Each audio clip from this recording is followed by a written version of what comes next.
Sige, alamin mo natin ang report mula kay Raymond at Paas bago tayo mamigay ng aginaldo, Eto Sister muna, El. lakayang latest sa Senado, mga alien provision hindi papayagang maipasok sa 2026 national budget. Ayon po yan kay Senator Ping Lacson. Detalye balita mo, RH28, Raymond at Paas. Lakay Raymond. Elaine, Mayor, lalong hihigpitan ng Senado ang pagtalakay sa 2026 national budget at hindi papayagang mapasukan ng mga alien provisions ito hanggang sa bicameral conference o bicamat enroll bill. Ito ang pangako ni Senate President Pro Tempore Panfilo Ping Lacson kasunod ng nalalapit na plenary debate sa 6.793 trillion pesos na 2026 budget. Pagdating sa BICAM ay limitado lamang sa disagreeing provisions ng House at Senate version. Kung wala sa bersyon ng Kamara at wala din sa bersyon ng Senado, ay hindi maaring maisingit sa BICAM gaya ng mga nangyayari sa nakaraan.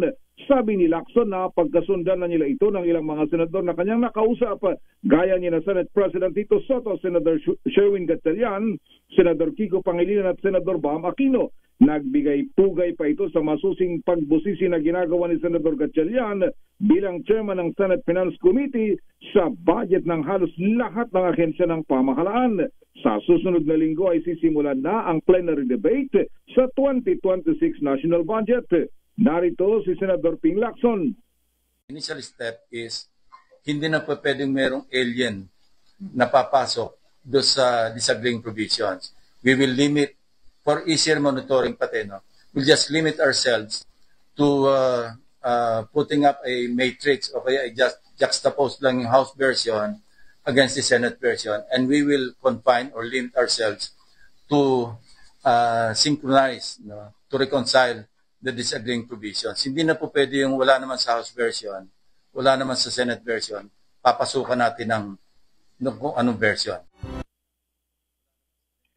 Bahagi ng pahayag ni Senate President Pro Tempore Ping Lacson.